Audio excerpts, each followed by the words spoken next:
मैं क्राइम नहीं, अभी आप बोल रहे थे ना कि कुछ और चल रहा है। मुझे आई डोंट नो। नहीं, अभी मैं आप बाहर से हूँ।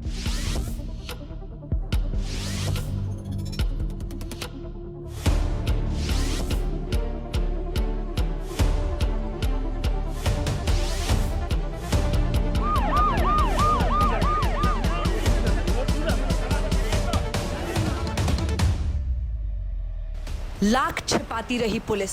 आधी रात को हाथरस की बेटी की जलती हुई चिता में देश की बेटियों के लिए इंसाफ का अंतिम संस्कार हो गया। और वहीं खड़ा पुलिस वाला अपनी हंसी से बेहयाई की कहानी लिख रहा था।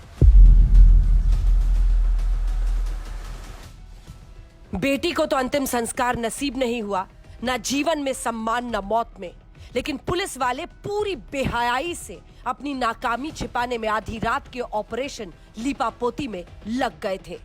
ये क्या चल रहा है इतना बस बता दीजिए सर, बस इतना सा मुझे बता दीजिए। बस मुझे information दीजिए। मैं क्राइम नहीं, अभी आप बोल रहे थे ना कि कुछ और चल रहा है। मुझे आई डोंट नो। नहीं, अभी मैं बाहर से हूँ। नहीं, अभी आपने मुझे बोला कि नहीं बॉडी नहीं है। क्या है सर, बॉडी है कि नहीं है? मेरी ड्यूटी यहाँ पर है आप लोगों को इस बताने के लिए कि आप लोग आगे ना बढ़े बस। हाथरस की निर्भया के परिवार ने बर्बरता की ऐसी कहानी सुनाई जिसको सुनकर पूरे देश की आत्मा तड़प गई। सोचिए, दोनों हाथों से घायल बेटी जिसकी रीढ़ की हड्डी टूटी हो, आंखों में खून आ गया हो, उसे लेकर थाने में जाने पर थानेदार ने उल्टे सीधे सवाल दागे।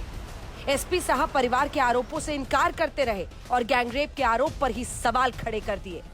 और जब बेटी की मौत हुई तो आरोप है कि उसका चेहरा तक परिवार नहीं देख पाया, उसका शरीर घर तक नहीं लाया गया।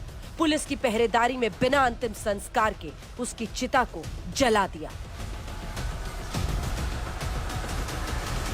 वहाँ जो लड़के थे उन्होंने उनके गले में दुपट्टा पड़ा हुआ था, उसे पकड़ के खींचते हुए बाजरे के खेत में ले गए, 20 से 30 फीट अंदर ले गए होंगे जी। वहाँ पे उन्होंने उनके साथ दुष्कर्म किया। पीड़िता ने पहले तो बताया कि एक और एक्यूज था और उसके साथ छेड़छाड़ की घटना हुई है। उसके बाद 22 तारीख को फिर से जब स्टेटमेंट पीड़िता ने दिए तो उसने 4 एक्यूज के नाम बताए और सामूहिक दुष्कर्म की बात बताई।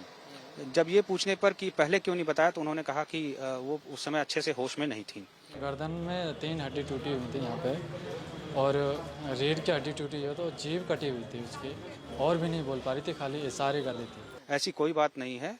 गला दबाने के कारण गले के पीछे की जो एक हड्डी होती है उसमें थोड़ा सा चोट लगी थी, जिसके कारण की उसकी प्रॉब्लम हुई थी, और जीभ नहीं कटी थी। पीड़िता ने अपना स्टेटमेंट दिया है। सीधा मेरी बेटी को मारा गया शमशान घाट।